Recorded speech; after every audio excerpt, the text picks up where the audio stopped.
Good afternoon, everybody. Thank you for joining us. I'm just going to do a very quick sound check. So if you can hear me, please type yes into your questions or chat box on your GoToWebinar panel, just so that I can make sure everybody can hear me before we begin. Perfect. Looks like you can. Is it too late to say Happy New Year? I don't know. We haven't done a webinar yet. So Happy New Year to everybody from the UK Contact Centre Forum. I hope everybody's doing really, really well. Fantastic. So just a quick introduction from me. My name is Chantel Newton and I'm the Marketing Manager at the UK Contact Centre Forum, and I'm the editor of our online e-magazine Contact Centre Monthly. Our sessions today is sponsored by CallMiner. CallMiner is the leading provider of conversation analytics and that drives business improvement. And for more information, you can visit their website at www.callminer.com. Just a few housekeeping points to go through before we begin. Today's session will include some polls for you to participate in. So when prompted, the polls will appear in a separate box on your screen. Simply select the answer that applies to you. From the list provided, results will be collected and shared with the audience after the poll has ended. We do want this session to be fully interactive. It is a panel discussion rather than a presentation. So if you do have any questions for our panel, please post them in your questions box on the GoToWebinar panel. The session today is expected to last an hour. If you're unable to stay for the whole session, the webinar is being recorded and the links will be emailed to all participants within 24 hours of the webinar ending. After the webinar has ended today, we do have a quick feedback survey. It's completely anonymous and will only take 2 minutes to complete. Your feedback is valuable and enables us to keep improving these sessions and deliver what you, our audience, wants in the future. So let's get today's session started. I'm going to hand you over to our very lovely Joanne Regan-Iles. She's a Chief People Officer at Ascensos. Thank you, Jo. Oh, thanks very much, Chantel. So good afternoon, everyone. And as Chantel said, I am going to say Happy New Year. And also it's great to see, 75 attendees at the moment, which is absolutely brilliant. So thank you very much for taking the time to come in and listen and share ideas, etc. with, all I can say is, the most fabulous panel ever to start these sessions in 2022. So we've got Derek from Smarty, who's going to be sharing his experiences. We've got Barrie from Just Eat, and we've got Sean from the Davies Group. So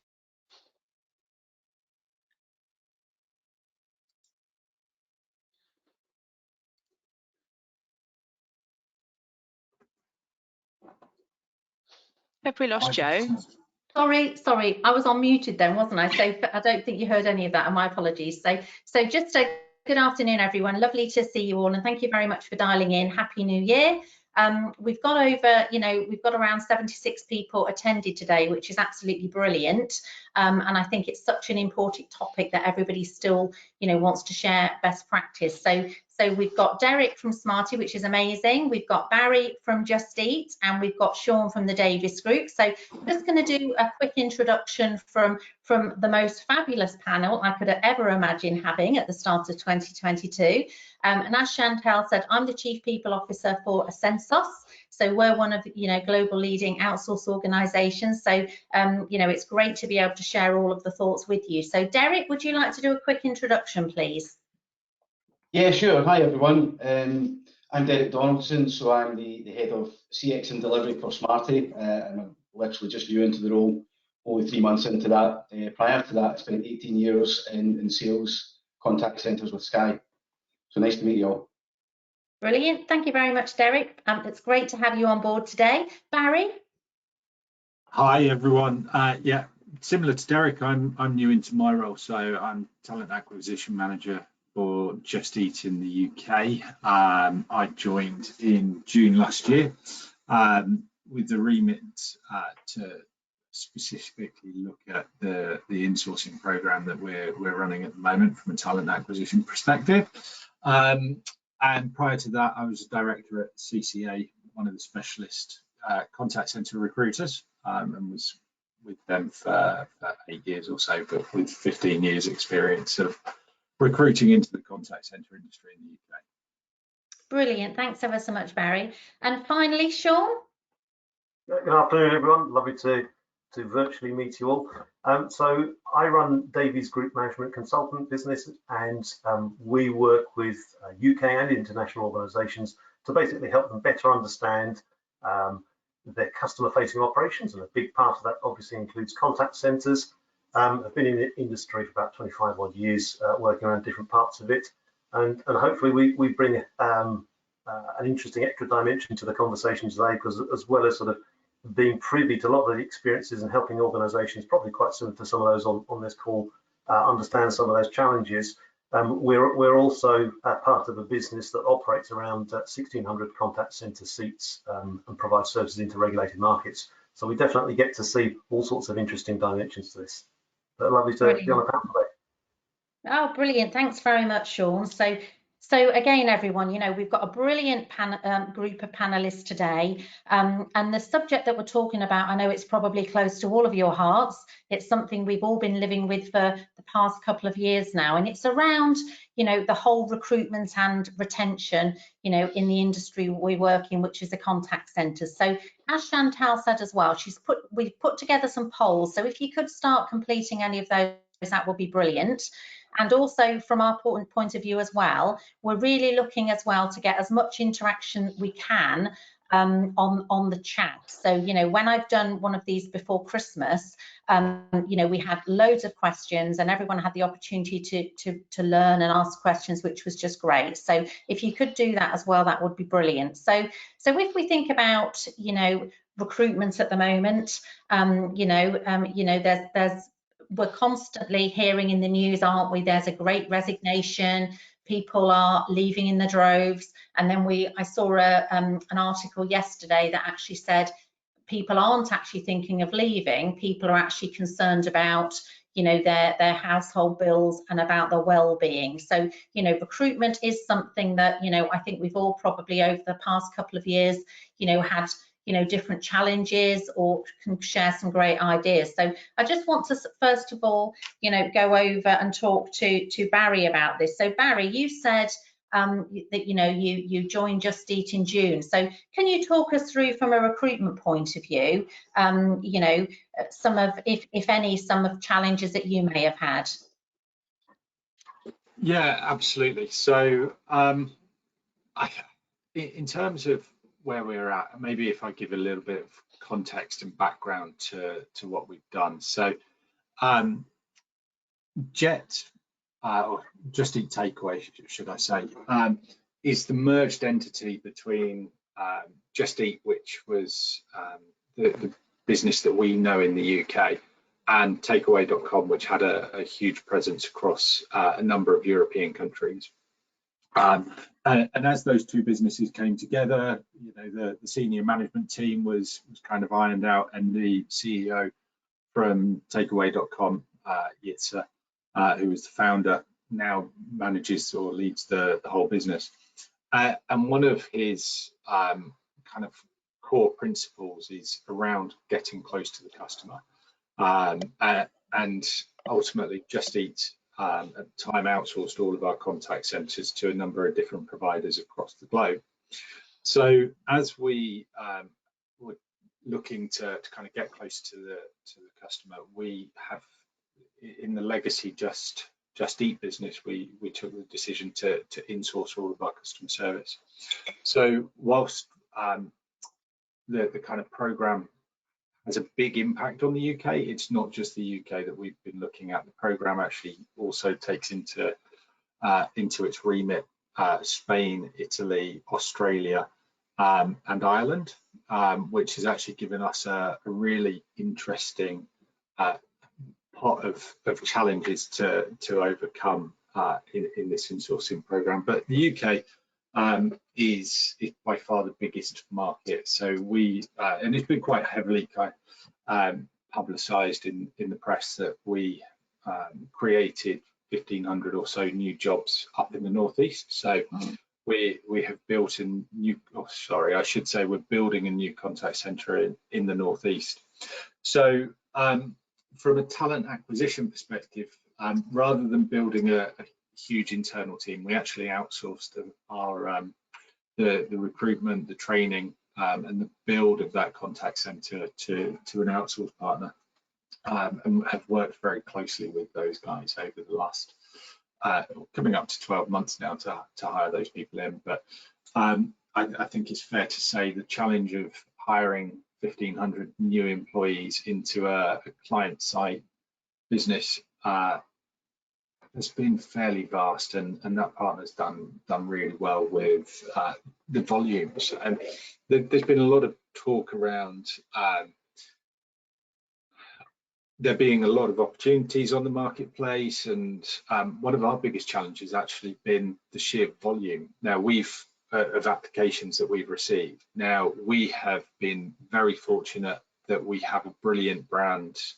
We've spent a lot in terms of recruitment marketing, and we have a dedicated employer branding team that spend all of their time creating awareness of our brand as an employer. So that has been really beneficial to us. So we have that benefit of being a new entrant into the marketplace, and we've really kind of seen that, but we don't expect to kind of maintain that new entrant impetus, if you like. So some of the challenges that those other organizations are experiencing, we're certainly anticipating coming down the line. And I think with the poll that you've just run, Joe, we've got 3 options there. I think there's a lot of different factors that are coming into play as well. Flexible hours, the kind of variations of on-site versus working from home. There's loads of different factors, and like everything with this, it comes down to the individual circumstances. And just interestingly, on the poll, quite a few people are saying here, Barry, that the candidates out there at the moment, you've said you've got lots of candidates, which is amazing, but also flexibility. Have you found, because obviously you were CCA, which is brilliant, Just Eat, have you found that the candidates applying to you are looking for more flexible hours? I must admit, I've not necessarily seen the flexibility in hours. I think what's more important is understanding what the shift patterns are going to be up front, and then that understanding as to whether or not that individual's lives can fit in with those shift patterns. I've seen some organizations where shift patterns are released, a couple of weeks before they're due to do them. And that doesn't give people enough time to either work their lives around that, whether it's childcare commitments or anything like that. So I wouldn't necessarily say we've experienced flexible hours being important. It's that openness of what they are. It is an interesting point, though. One of our biggest challenges is that our busiest time is Friday and Saturday nights. It's just the nature of the business that we're in. So what we have done is we've really started to target part-time workers to take the burden of those weekend shifts, so that we can take the kind of the propensity of those shifts being done by our full-time teams down. I think when we started, we had our full-time teams doing a kind of high percentage of those weekend shifts, and by bringing more part-timers in, we can ease that. So everyone will still need to do a percentage of weekend shifts, but if we can reduce that, it just supports our full-time staff. Really interesting about the part-time, because I've always been a big supporter of part-time, and we did an advert this week actually, and within 24 hours, we got over 100 candidates for part-time. So I think part-time is amazing. I love part-time. So just thinking, Derek, from what Barry said around recruitment. So congratulations, you're quite new into your role as well. I think we all are on the call apart from Sean today. So thinking about that whole, attracting part-time and everything, from a recruitment point of view, what have you found, Derek? Any challenges in your organisation at the moment? So 3 months into the role, I think I'm really lucky that we've got a really great culture in Smarty. The only sort of attrition I've had, or we've had in the contact centre over the last year, has been through internal promotions. So quite lucky in a way that's quite a good tool to use to recruit people. I think certainly one of the things we've had to do is be a bit more flexible around where people are based. That kind of hybrid working obviously won't go away, I don't think, in terms of how we are set up in the future. But you know, as part of the sort of 3 Mobile brand, we also have offices in Glasgow. So we look at sort of multi-siting as part of our recruitment strategy, as well as where our head office is in Reading. So really kind of widening the net and trying to get more people to kind of apply through different sort of geographical locations. And then the point around part-time, absolutely, that's one that I think you know, people want that flexibility within their work-life balance to be able to work when they say they want to work. So looking at that opportunity as well, we're quite lucky in a way as we don't necessarily have inbound calls coming in that we need to staff up demand. We just need to kind of get back to our complaints within an agreed SLA, so we can be much more flexible around the times that people work. Yeah, okay, no, brilliant. I think that's great. And Sean, from your point of view, you know, what are you seeing around, you know, some of the recruitment challenges? So, you know, Barry's talked around, you know, that whole Friday, Saturday, you know, because that's when people are using the Just Eat services. What are you seeing, Sean, with some of the clients that you're working at the moment? Yes, so I'd sort of step back a bit and sort of look at some of the ways that we're seeing some of these challenges, you know, manifest themselves, and you know, everyone's variously finding it challenging. Some sectors, some clients are finding it challenging in different ways, and certainly there are losers in all of this, but there's also some interesting potential winners that are coming out of this. So I guess I'd bring 2 perspectives into this. So one is our own Davies Group perspective. So you know, we're a provider of customer management services into very highly regulated sectors. So that's hard enough as it is when it comes to certainly to recruitment and retention. And then we kind of lay onto that some of the, you know, no pun intended, a bit of a perfect storm effect that comes around, which is within the provision of some of those services, particularly into sectors like insurance, you know, and we're growing very quickly, you know, organically and through acquisition. And, you know, we've got a big growth out in North America, and you've probably been aware of some of the freak weather events that they've had all that. So you put that on top of, you know, seasonal peaks peaking even faster, even higher. You put that on top of some of the additional overhead that's required in terms of the recruitment process, the induction, the vetting, and also some of the technical skills that are required. It's kind of really created real challenges for that for us, for Davies Group. However, it's all, you know, in an interesting way. Some of the 2 sides of this coin about, you know, remote working, lockdown has created clearly some interesting opportunities. And if you can get around some of the, you know, some of the regulatory challenges, which is, you know, obvious ones around data security and some and so on, which the IT can help with, we found that you know, we've had no choice like everyone else, but to sort of, you know, what's the old expression, you know, necessity is the mother of invention, to have to sort of work our way through this very quickly. So we found, you know, I wouldn't say we've got it perfect in every area, but we've certainly experimented and iterated our way to find, you know, better ways of doing things. So what am I saying? It's a long way of saying that it's impacted us in different ways. We've managed to navigate a way out of that, and I think culturally for us as well, which has probably been really hard or probably quite challenging for a lot of people working in regulated industries, is to start safely experimenting. And you know, we had no choice, need to get on with that. And I think that's probably a bit of a lesson out of it. To come out of that to wider perspectives, you know, we have a lot of clients in the retail sector, and some of that, you know, some of the big traditional operators, although not expected, and they've had some of the challenges in their own contact centres, they've been an interesting winner, I guess, whereas we as people operating in contact centres have probably been some of the losers, insofar as in some, clearly not all contact centres, you know, they can be viewed, unfortunately, not as a real value centre for the business, but unfortunately still viewed as a necessary, even a bit of a cost centre. And in some of those sectors, you know, they've seen a real you know, exit of employees who thought, you know what, I can go and work for this well-known retail organisation as a delivery driver or something else and get the same or better money, but without any of the aggro.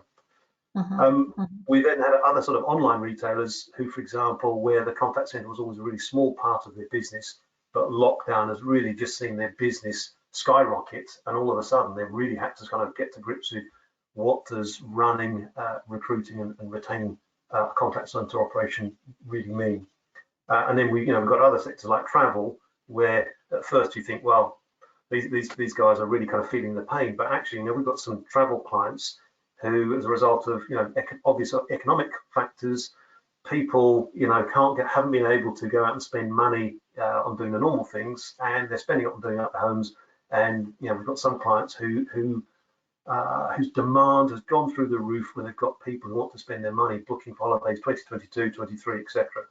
So I'm not quite kind of describing a different sort of landscape, because it all means to different people. But I don't think I'd necessarily add anything unique to what Derek and Barrie said, but just that extra filter. It will mean some quite interesting different things for different people depending on where you are. No, really interesting, Sean. And from what you've said as well, I'm sure we've all experienced that, in our industry, people have had a lot more choice now. So like you've said, some people perhaps decided to do other roles. And, I know we've asked a poll, around whether people have been leaving as an example to do with salary, etc. So just wanted to pick up, Derek, on your point. I mean, you've said, Derek, I mean, you're in Glasgow, etc., which is great. And you've also said your contact centre, and you've also said that you haven't experienced attrition. You've talked about your culture. So Derek, I'm just interested, how would you describe your culture? Because I think for a contact centre where you've not experienced too much attrition, only internal promotion, it is really, really powerful. So just talk us through that, if you don't mind. Yeah, sure. So I guess I've done quite a lot of research on culture and where we think the most kind of productive cultures are. And there's a huge piece of research done by Stanford, which is like sort of 25-year study on culture. And what they basically said is that a commitment culture, that's one where people feel emotionally connected to what they're doing and emotionally connected to the brand, is like 100% less likely to fail than an autocratic culture where there's one kind of really sort of dominant leader. And this first sort of 3 months within Smarty, what I found is that the advisors, the managers, they have that real emotional connection to the brand, where they really want to do the best for their customers. I wouldn't say they take it personally when customers complain, but they are have that emotional connection where they want to do the best for their customers. So they'll make sure that they push through changes for customers that are going to make a big difference in terms of customer improvement. Any sort of complaints that they get, they're really passionate about closing down those complaints 100% faster than our SLA would actually give them leeway to do. So it's that real commitment to the brand and commitment to doing the best for customers. And I guess that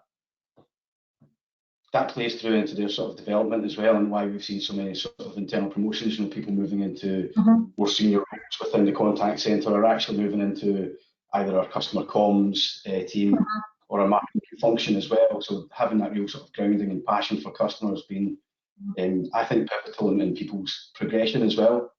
And as I mentioned before, Joe, I think it's a really strong recruitment tool to be able to say that there is a development path. So you're not just coming in to do a contact centre role where maybe people feel that's a stopgap, but there's a clear commitment and a clear path to people's development.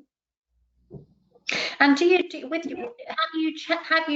to adapt your recruitment process, Derek? Because I think it's great to have those advocates that passionate about customers. That's exactly what I want. Have you had to change that in this whole new virtual world now? Is there any thing that stands out for you, and any change that you've perhaps done at Smarty that others could perhaps learn from? Not so much at Smarty, but if I talk a little bit around my previous role, because that was in the middle of the pandemic as well. I worked with an outsourced partner that when I kind of adopted them, they had a really high attrition, which was about 160% annually. Wow. And changing recruitment, looking at sort of the people that we had on site who were thriving, had great sort of attributes, behaviours, and the right sort of personality type to thrive within a contact centre environment.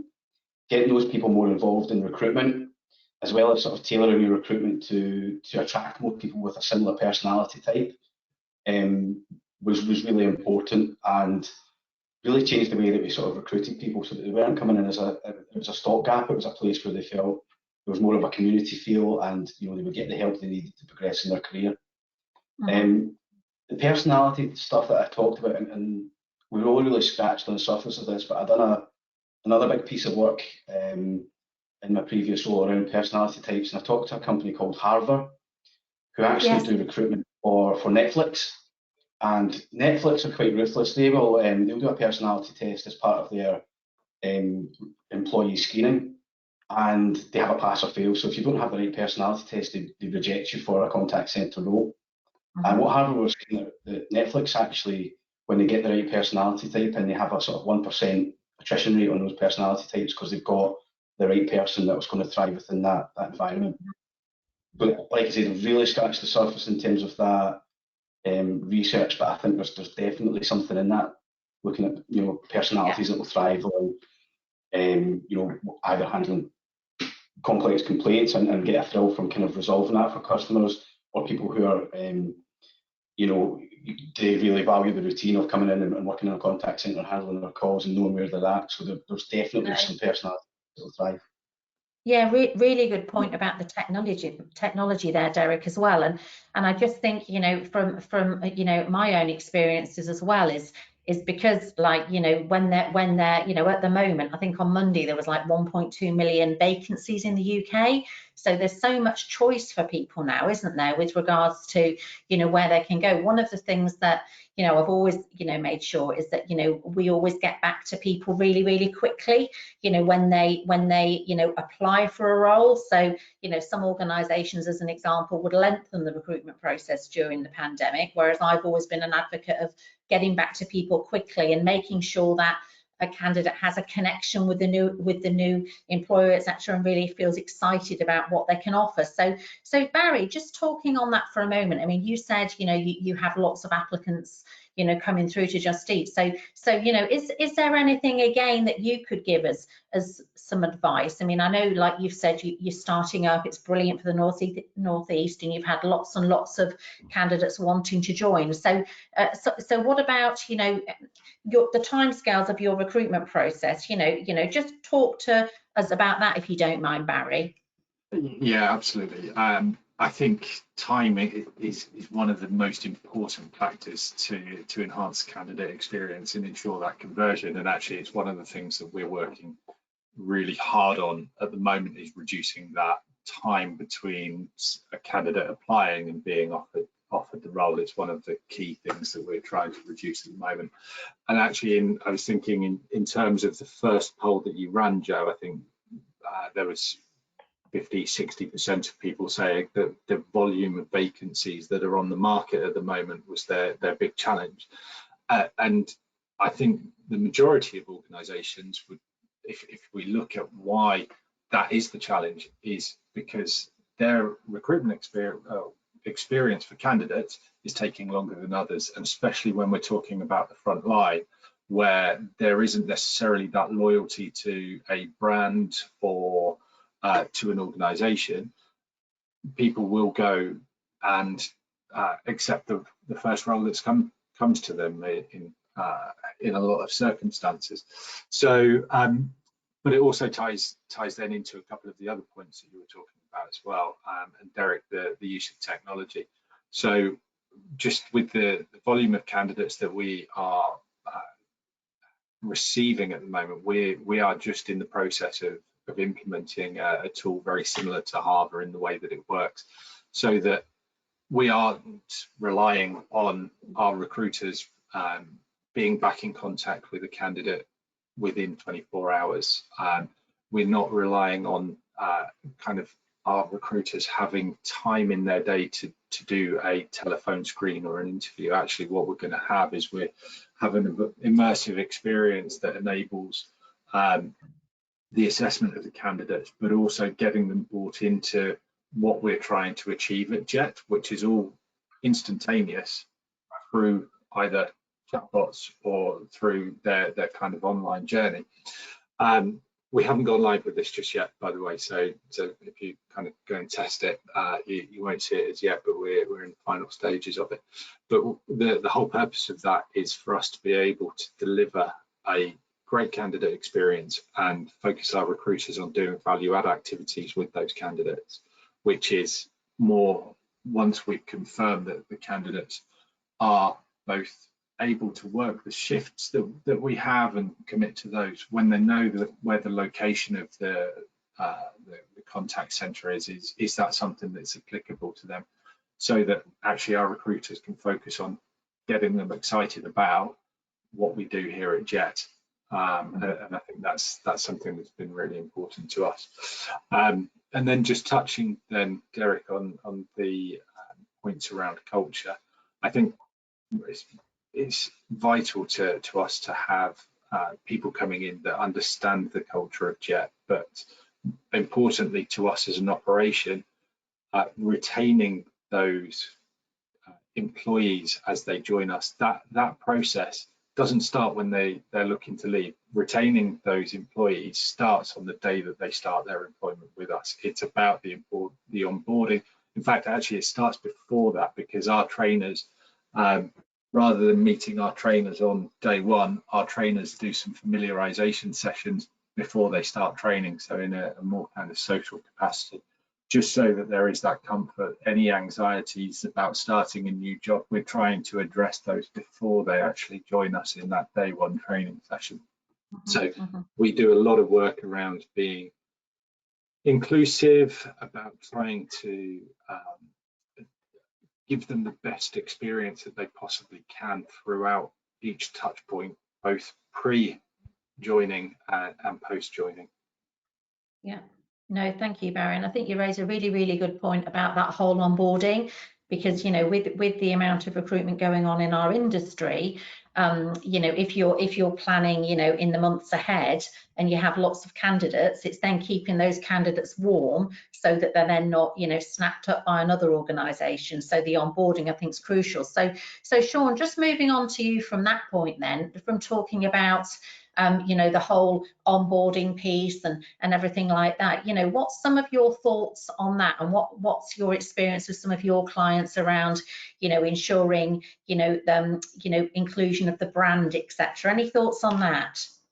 Yeah, it's a really interesting strand that Barrie brought us into, which is, you know, we would advise our clients to Barrie's point, you know, starting with the end in mind, and recruitment starts day one, or probably even minus day one, to your points about, you know, thinking about, you know, the employer proposition and the brand, and remembering actually it's been a great leveling. You know, when you're recruiting, I'd say any kind of job, it's actually a two-way street. So do you really need to make this, you know, jumping through X number of hoops and so on? So I think that's kind of been interesting. But we would definitely encourage, you know, organizations to be thinking about what that end-to-end colleague journey looks like. So a lot of people talk about, you know, there's a lot of money and resources thrown at thinking about, you know, what's the end-to-end customer journey. Well, actually, there's quite often a key partner that's helping them through that journey, and that's the people you pay, you know, valuable people we pay to support them through the good, the bad, and the ugly of our services, our processes. And I can think of some examples with well-known UK insurer, where, you know, we were sort of helping them with quite a few things around their operation. And one of the things that was really scratching their head over was, you know, like everyone, when they sat down to work out the cost of recruitment, and we're wondering, you know, why are so many people not sticking with us? We've got an amazing building, we've got amazing, all sort of the obvious hygiene factors with big ticks about them. What it actually came down to, a lot of this was what we ended up sort of informally calling job shock. You know, real job shock was they would spend time going through grad bay, you know, lots of investment, lots of time and support and coaching and mentoring and all the rest of it. But then when we got out actually onto the real doing the job properly, it was just completely different to grad bay. And a big part of it for those guys was, it sounds quite trivial, but it was really material, was the IT systems. You know, they had, for whatever reasons, too complex, too difficult, to rest of it. Well, this is good enough. This is what it looks like. And actually, when you sort of really spent time really understanding the work that was being done, you realise that the real knowledge that you needed to be successful to really help customers was not the knowledge management, what the management thought was important, you know, the explicit knowledge. It was the implicit knowledge, which is here's how you get stuff done, right? And that's kind of invisible. So there's lots of examples. I would, you know, say it's really about thinking about that end-to-end journey. And then I would say, you know, the culture piece, you know, whoever it was that said, you know, culture is what actually happens when the boss has left the room. You know, you'll probably think of examples of this. I would say this cultural bit, it's all intrinsically tied up into your operating model. Of what do I mean by operating model, which is how do you actually organize yourselves with all of the resources you've got at your disposal, including people, to get the work done. And we're finding now that, you know, this remote working and is driving a bigger question that says, well, actually, to get ourselves up and running really quickly, it forced us to urgently reappraise a lot of the ways that we just got stuff done, you know, and ways of working. And it's always been done this way. So I think in a way it's been quite healthy to force people to reappraise that. But coming back to the main point, I think it's really overdue time to think about what is that end-to-end customer journey, and it will differ by region, for demographics. But you know, coming back to the same household insurer, yeah, if thinking about this, the personas, you know, who are your people? And for this organisation, it was 2 clear demographics, you know, sort of ex sort of student type employees, and then more longer tenured ones. And they actually had some very common needs, but they had some very different ones as well. And I kind of think, also needs to think that the remote working has also probably opened up some opportunities in terms of access to people who may have self-excluded from our contact centre workforces, because getting to work through disability, income, etc., meant if I can't afford a car or public transport isn't there, I'm no longer addressable in the labour pool. Mm-hmm. No, absolutely, and I've seen that myself, Sean. That's a really good point, that it's now with the whole work from anywhere as an example, it's created lots of opportunities for people that perhaps, you know, thought to themselves, you know, they couldn't get a role in a city centre or a town because they couldn't get in and out of an office. So I think that's a really good point. And I just like to ask as well, and you know, if anybody's got any questions to ask us specifically, we'd love to hear from them. And one of the things, I mean, last night there was you know, the announcement about January the 26th, where you know, now we're going to be moving into a world where the guidelines are going to be that people don't need to work from home. So just be, you know, welcome any questions from that if you have them, please, to the group, which is great. But I think, you know, from the panel's point of view, you know, we talked, you know, Barrie talked about retention. You know, I think you know, we spend our time, don't we, in our industry, you're doing lots of great things with our, you know, our attraction strategies, our employee value propositions that we've all talked around as well, the culture we've talked about. So, you know, from a retention point of view, you know, in our industry, obviously the cost of leavers has always been really high. But I'm just wondering, you know, from a retention point of view, you know, is there anything, you know, that you've seen before, and one thing that you would give us advice around the whole retention? Because we talk about the cost of recruiting, then the cost of training and the onboarding, but it's more to that as well, isn't it? Because, you know, we want people to feel like they belong to the organisation. So Derek, just keen on, you know, you've said that, you know, you'd worked at a previous organisation, etc. Have you got, you know, any thoughts on that whole, you know, retention and how we measure it? Yeah. I think both Barrie and Sean have touched on culture and it being really important. I think, it's my humble opinion is that culture is the most important thing that you have in your organisation to not just recruit good people but retain them. And the thing that I think underpins the culture is the behaviours that you kind of deliberately talk about. I guess one of the things that makes people sort of stick is how you reward those behaviours, or indeed if people aren't behaving in a way that you know, you've kind of set out as the kind of behaviours that underpin your culture, what happens then. Certainly moving away from a results and stats and then rewarding more behaviours, I feel is a really strong way to improve your culture and improve your retention. Okay, thank you. Barrie, anything from you? Yeah, I mean, the site for us, the customer service site, it's so new that we're not kind of seeing huge amounts of attrition as yet. So the kind of view that I've got is formed not necessarily from my time at Jet, but from previous experiences. But I think that it kind of aligns very closely to what Derek's saying about culture. There's lots of tactical things that we can do to try and retain people, especially, you know, talking about counter offers and things like that.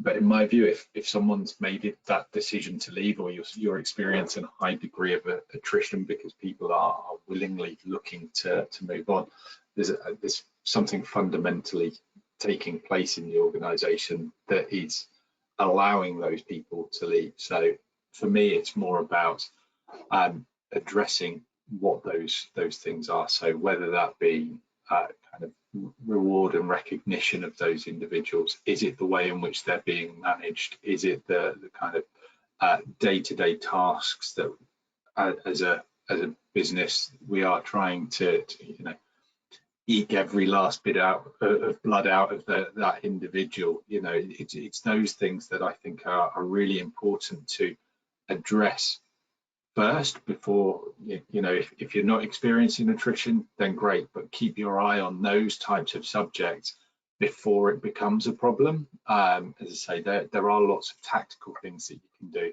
but if you're not always looking at those, and that includes looking at what your competition are doing, you know, that the competition for whether it be local talent or kind of, now that we're opened up, the types of people that you're looking to hire. Focus on what's going on. You know, if you've got two call centres next door to each other and one raises the hourly rate of pay by 50p or whatever, you're going to see, you've got to be on top of that. You've got to see what's happening in your own business and externally, and make sure that the people that you want to keep hold of, you're doing it. Don't wait for that person, or talk about that person as a group of people, but don't wait for them to be handing their notice in. If you want to keep them, look after them. Yeah, no, definitely. And we talk a lot, don't we, in our employee value propositions about, you know, employee listening. How do employees and colleagues feel like they belong? And just last week, and as an example, we run regular CEO coffee clubs. And it was just brilliant to hear, you know, some of our teams from all the countries just having a chat with our CEO and asking all type of questions. And I just thought, wow, you know, it's really good that people know the CEO, can talk to the CEO and ask absolutely any questions. So I think with that whole employee listening is really, really important. You know, Sean, you know, just thinking about that whole, you know, retention piece in 2022, especially with, you know, the changes announced yesterday for next week, the 26th. I mean, have you got any thoughts on which way you think, you know, the hybrid working and the retention, you know, will go in 2022? Interesting, you know, from all of your clients' point of view. Yeah, this may not be the most useful initial response if I say no, but and that's because, you know, none of us are privy, you know, none of us have a crystal ball here. So you know, from our own perspective and from those you know, talking to clients every day about this, I would say there's going to be a certain element of not rushing here, right? Mm-hmm. Let's kind of, you know, I think Barrie we were saying earlier on that, you know, and probably Derek as well, our own organisations have probably, you know, it seems that people are sort of following the guidelines and then making changes about 4 weeks roughly after those have come in. But to this point, I don't think there's going to be any great rush. You know, organisations have realised that they've been sat on a lot of expensive real estate that they can now, you know, put down to the bottom line. They're realising as well, you know, that people, you know, and it's kind of a bit of a paradox here, which is, you know, making some assumptions here about contact centres, and contact centres being one of those places where you can find above average opportunities for part-time and flexible work. To your point, Joanne, it should be a bit of a magnet for people who do seek flexibility in their lives. Now, of course, you're going to make some assumptions now that we are paying, you know, paying good wages for people for complex work that's being done. But I would see these retention opportunities kind of really sort of right now, and to the point of what will people do now, sort of falling into two camps. So one is going to be about those sort of practical quick wins, and there's a couple of things that we've found, we've learned from clients, we've certainly helped other clients with, and things like just thinking about what have you lost with people not being together, working in the office in a contact centre. And it's been some of the stuff that's been obvious and less obvious. So things like deprived of coaches and floor walkers that can come around and kind of read body language and see is someone struggling and how are they coping. And that's been really, really tough. And we've had some clients where the mental health impacts, stress, feelings of isolation, all the rest of it's been a real challenge. And whilst it's not the answer in totality, right? Because we are social animals. Little things where leveraging tech a little bit intelligently, so sort of help people set up web chat based, phone a friend, call an expert, or people that will be on roster, little teams that will be proactively reaching out just to check in on those sorts of things. So there's going to be some of those tactical things, and then I think where this is leading for the more, I'll say enlightened, I didn't mean that, it's for those who choose to be enlightened, or for those who sort of can see the cliff edge coming and deciding they need to kind of think a bit more radically. I think they'll start thinking it's tempting to sort of just try and respond to the symptoms. Maybe we need to look a bit more carefully at some of the underlying root causes. So, could we just go to Barry's point, go and pay more? Or maybe we should be looking a bit more honestly about the type of work that we're asking people to do. Because I think most people get up in the morning, they're motivated to come and do a good job, and then unfortunately, not limited to contact centres, they get that spirit beaten out of them by the processes, the systems, the tools that they're forced to work with. And I'll just close with one sort of semi-tragic example. In one organisation that we worked with, they had this huge whiteboard near the entrance to the contact centre, had loads of stuff written. I said, well, what is that? I said, oh, that's our bonkers board. I said, what's the bonkers board about? They said, oh, that's where we're encouraged. If we come out and encounter any sort of bonkers thing that's going on, process that just doesn't work, I said, it looks awfully full. They said, yeah, it's been like that for years. It's like, I like that. I like that one. Brilliant. Yeah, so to your point about talking to the CIO, it's fantastic. It's great to do that. But that's actually, let's talk to our people and leverage this wealth of insight that they've got, because they're bathed in the good, the bad and the ugly every day. And maybe if we started acting on some of that, we'd remove some of the stimuli that cause people to leave. Yeah, brilliant. No, Sean, that's brilliant. Thanks for that. And that leads us on, Sean, to some of the questions. So, and the first question, I think we've covered some of this, but if anyone's got any thoughts for any of the panel, and this, someone said it's a bit of a bold question and sensitive, and I think as a HR leader who's obsessed with data, my team would tell me, I think you're not being bold. I think this is something I think about all the time. So someone's asking about, what attrition rates are you dealing with in your contact centres? What are the benchmarks in the industry, and what actions are you taking to tackle high attrition? So I think if I take that last bit, I think, it's really around, understanding before people leave, what are some of those things that are, getting people to think leave, whether it be salary, benefits, hours. So I think constantly, asking your employees, doing short surveys, etc., finding out how people are feeling, and then HR very much working with the operation can actually trying to look at the root causes for leaving, because we're always going to have attrition, but we need to control it. So I don't know whether Derek, you want to take this one. I mean, from a contact centre, industry average, I mean, attrition's always a difficult one, isn't it? Because in quite a lot of sales pitches I've been involved in, it's always a tricky one that clients want to know about. Any thoughts on that, Derek, around contact centre averages for attrition? Yeah. So I guess you're right. It does vary depending on the type of contact centre role. So it's anything from kind of retention calls to escalated complaints, you can see quite high attrition. Whereas more sort of stable contact centres where the work's quite stable and there's good commission and it's a fairly warm sales call, I'd expect to see no more than sort of 25%, whereas some of the higher kind of the stuff I was talking about there around retention being around sort of 50% for an established kind of in-house contact centre. That said, I think one of the things that, or certainly one of the tools to use is to look at coaching and coaching being more holistic around well-being and not just trying to coach to an outcome where you want to reduce AHT or get better sales performance, but actually really getting into how that person is feeling, how they're turning up for work, what they can do to kind of get themselves into a better headspace to perform better and then actually enjoy their work. I think that's really a big part. Yeah, brilliant, Derek. And Barrie, another question here, which I think would be great for you, is around, you know, can you, from a Just Eat point of view, how have you managed to keep the team culture going whilst people have been working at home? I think that comes from communication first and foremost. We've got a very clear brand proposition, both from a customer perspective, but also from an employee perspective as well.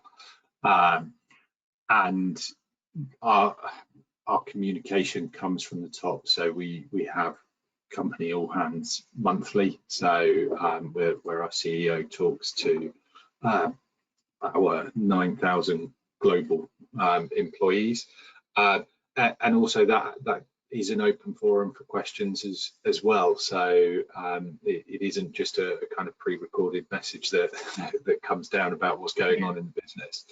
I think we're encouraged at a kind of line manager level to take the time to kind of listen to what's going on with the teams, and we're basically empowered to do whatever we can to look after them.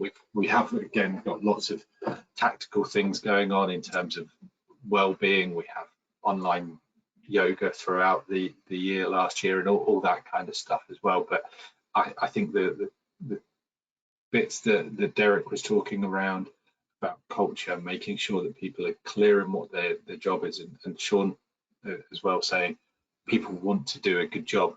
We as managers and leaders need to enable the teams to be able to do that, and that's sometimes just giving them tools, getting out of their way to go and solve the problems that they're employed to go and do.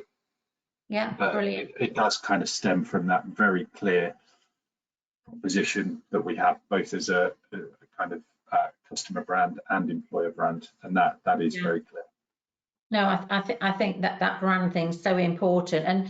And Sean, someone's asking as well around, you know, doing things differently to retain your best brand ambassadors. I mean, any thoughts on that one, Sean? That's an important one. Sorry, I managed to mute myself. So that's a potentially really big topic, but I guess I'd continue with the thread that Barrie was on. And if I was to sort of, you know, your operating model, how you organize it yourself, how you get work done, it can be potentially really big, or it could be, you know, but I would say if you want a sort of a real sort of litmus test, is people end up doing, for good or bad reasons, what you measure and incentivize them to do. So a quick sort of place that I'd start is to say, okay, in your contact center, which is all about doing work for customers, right? Helping them do things that they should be contacting, or helping them rescue something that hasn't worked somewhere else. How are you measuring the work that you're doing? Right? How many measures have you got? And if you're really, you know, challenging to yourself, who are these measures, who's benefit these measures for? Are they internal looking measures, or are they geared around understanding, you know, making stuff happen better for customers? Yeah. And that's probably, you know, of many places, one place that I'd start, and within that you'll find a sort of a chain, and the more you start following this chain, you sort of you'll end up in branches that come out. Well, because we measure, you know, as a throwaway one, and I mean this increasingly, you know, for a long time, average handle time as an example. How long does it take you to process units of work, do it faster? You know, whip the galley slaves to do it faster, so keep AHT down. Actually, what really matters to customers these days, because more and more stuff is being done online, so the contact center is becoming more of a rescue center or a place where I need advice. Help me to get what I need to get done, and help me get it done in the time it takes to need it get done, right? So there are obvious opportunities to do with it, but that's as an example, which is measures as a great practical place to start. And that said, I'm very conscious that some people, you know, the measures aren't set by the contact center. Quite often they have to cascade, and they have to line up to measures set at an exec level. So I would say don't go and go in just with an opinion that says, well, I don't think it's a very good. If you have the cover and are feeling brave enough, carve out a little bit of that and try something different that common sense tells you is probably better aligned to doing the right things for your customers and helping your staff to do the right thing for those customers, and then compare them side by side and see what the data tells you. No, definitely, really good one there, Sean. And we've also been asked quite a few questions around. Perhaps you take this one, Donald, and this is around, you know, setting up regional hubs, which is something I think is brilliant, and it's something that we've done really well in remote parts, and it's, you know, it's for us, it's been brilliant, and it's been around having that small office that people can go into to meet their manager, get their kit, have a little bit of training, but also, you know, then work at home as they want to. So Donald, sorry, Derek, any thoughts on that one? Yeah, so I think I touched on it right at the start. I think any business now needs to be more flexible than they've ever been before. We've got, you know, 2 years worth of conditioning that people working from home and hybrid working and being flexible. So I think to recruit and retain the best talent, you need to kind of start thinking a bit differently about how you're set up. So having that traditional great big contact centre and expecting to hit levels of recruitment that you were hitting prior to the pandemic is just not possible. So yeah, I mean, regionalised hubs, I talked about it earlier with us starting to recruit into Glasgow as well. That I feel is going to give you the best chance of recruiting great talent and retaining them. Yeah, no, definitely. That's a good one. We've got another question, you know, around well-being, and you know, I'll answer this. And you know, over the past, you know, couple of years, I mean, you know, from a well-being point of view, one of the things that's worked very well are the introduction of mental health first aiders. That's been brilliant, and it's also, you know, an opportunity for existing employees to get involved and get to know other people. You know, employee assistance programs, again, really, really good. And I've seen some brilliant, you know, well-being where it's things like, you know, breathing exercises, yoga, online, etc. So, you know, from a well-being point of view, I think you know that well-being will continue as we go through this. But you know, I think as part of, you know, your well-being strategy, my advice will always be to you know, ask the colleagues, you know, what they'd like, because some people may like yoga, some people may not. Get their ideas, do pilots, implement it, which I think is really helpful. I think the other question, sign-on bonuses. Any thoughts about referrals? I mean, I know myself, we increased our recommend a friend, and that proved to be really good. So I don't know whether anyone's, you know, got any thoughts on sign-on bonuses. Is anyone seeing that? Any other panel seeing sign-on bonuses? It was, I think we don't do it internally, except for kind of very unique circumstances. But I think there was fairly well publicised that I think Amazon were doing about, was it £1,000 per new starter before Christmas, something along those lines. We actually haven't seen, we've seen kind of a lot of benefit from our internal referral policies, but we haven't seen any negative impact of not offering signing on bonuses or anything like that. Right. Okay, and just no, thank you. And just the final question, because we're running out of time. We love these questions. And this is perhaps Barry, if you could answer this. This is somebody asking around, you know, they're a contact centre with about 150 employees, and they see challenges around, you know, peaks and things like that. Is there anything that you could share around perhaps your weekend working, Barry, that you've done around retention, or is it too early perhaps to say at Just Eat? I think it's probably a little bit too early to say for what we've done at Just Eat, but certainly in terms of previous experience, it comes down to planning for me, is understanding when those seasonal peaks are taking place. And making sure that everything is in place. I think the question, just having a quick look at it here, is that things are getting busier and kind of attrition is spiking during those peak seasons. And I think that probably stems back to the point that we were making earlier, that if we're trying to kind of eke every last kind of milliliter of blood out of our staff during those peak times, then attrition is likely to speak, so or to peak. So at those times, I would suggest that we're looking to kind of maybe carry a little bit of extra to ease the workload on your people, so that they're not experiencing that kind of burnout or fatigue, and actually they're then looking to stay. That's more likely to ease those problems than trying to address it with kind of tactical recruitment initiatives. Yeah, brilliant. Okay, and just on the last question, I've just seen one come in about, I have implemented retention bonuses and they've been really good. So if that person, I'll contact you on LinkedIn and we can talk about that. But I think we're coming up for time now. So firstly, you know, on behalf of all of us, thanks very much for joining today. We hope it's been really useful.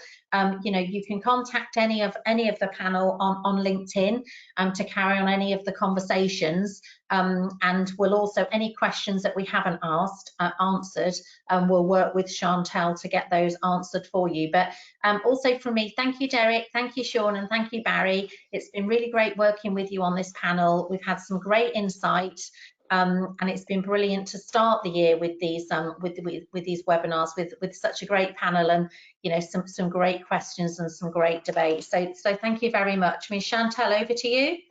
Thank you, Jo. And just to echo what Jo said, thank you very much to Sean, to Derek, who I think who's disappeared, and to Barry for taking the time out to have this panel discussion with us today. We've had loads of questions. I'm really sorry that we couldn't get to all of them, but like Jo said, let's continue this conversation on LinkedIn. There will be a follow-up email coming out shortly with the LinkedIn links for all of our panel today. So if you do have any further questions, please reach out to them. I just want to also say a special thanks to our sponsor for this session, which was CallMiner. And again, if you would like more information on their conversation analytics and what their software can do for your organization, you can visit their website, which is www.callminer.com. And for information on membership of the UK Contact Centre Forum and for a full list of all of our upcoming events, please visit our website, www.uk-ccf.co.uk. I know that we do have another one of Trevor's infamous golf days coming up, so look out for that invite, and we also have upcoming webinars as well. And we've also just recently relaunched our e-magazine site, which is Contact Centre Monthly, so you can keep up to date with all of the industry's recent news, blogs, white papers and resources by visiting our website, www.contactcentermonthly.co.uk. And we look forward to welcoming you all again soon. Thank you again for taking the time out to join us. Please keep safe and goodbye. Thank you, everybody. Take care. Thank you. Bye-bye. Bye.